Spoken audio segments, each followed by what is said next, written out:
ایک بدو آئے، ایک صحابی ہے، یا رسول اللہ میرا باپ میرے مال کو خرچ کر دیتا ہے، مجھ سے پوچھتا نہیں ہے۔ تو آپ نے کہا بلاؤ اسے۔ ان کو جب بلایا گیا تو اس نے پوچھا کیوں بلا رہے ہیں؟ کہ تیرے بیٹے نے شکایت کی۔ تو ان کو اتنا دکھ ہوا، انہوں نے چند اشعار پڑھے دل ہی دل میں، زبان پہ نہیں، دل ہی دل میں، اور مجلس میں آ گئے۔ جب پہنچے دربار رسالت تو جبریل آئے ہوئے، یا رسول اللہ اللہ تعالیٰ کہہ رہے ہیں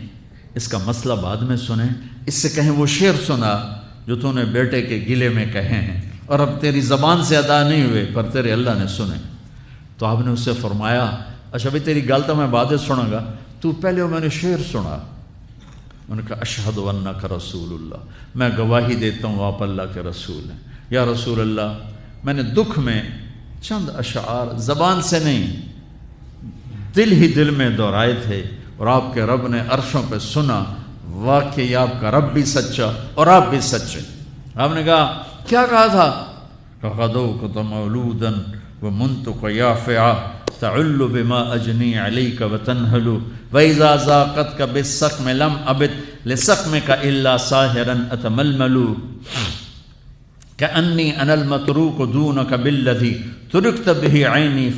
وعینی تحمل تخاف الردى نفسی علیک وانها لتعلم ان الموت وقت مؤجل فلما بلغت السن والغایة التي الیها مدى ما فیک اؤمل جعلت جزائی غلظة وفظاظة كأنك انت المنعم المتفضل فإن لم تر حق ابوبتی فعلت كما الجار المجاور يفعل۔ میرے نبی کے ٹپ ٹپ آنسو۔ کہا میرے بیٹے جس دن تو پیدا ہوا ہم نے اس دن اپنی ذات کے لیے جینا چھوڑ دیا، ہم نے تیرے لیے زندگی کا سفر شروع کیا، تجھے ٹھنڈی چھاؤں میں بٹھانے کے لیے گرم ہواؤں سے لڑا، تمہیں ٹھنڈی ہواؤں سے بچانے کے لیے برفانی راتوں میں کام کیا، تیری ایک مسکراہٹ دیکھنے کے لیے ساری ساری رات تڑپا، ساری ساری رات اپنے آپ کو کوہلو کے بیل کی طرح اپنی ساری جوانی کا رس نچوڑ کے تیری ہڈیوں میں ڈال دیا۔ میں بوڑھا ہوتا گیا، تو پروان چڑھتا گیا، میری کمر جھک گئی، تیری کمر اٹھ گئی، میری ٹانگوں سے جان نکل گئی، تیری ٹانگیں مضبوط ہو گئیں، میرے ہاتھ کانپنے لگے، تیرے ہاتھ مضبوط ہوئے، میں لڑکھڑانے لگا، تو اترانے لگا، تو مجھے خیال آیا کہ جیسے میں اس کے لیے دھکے کھاتا تھا، اس کی زندگی کی دعائیں مانگتا تھا، اس کے لیے تڑپتا تھا،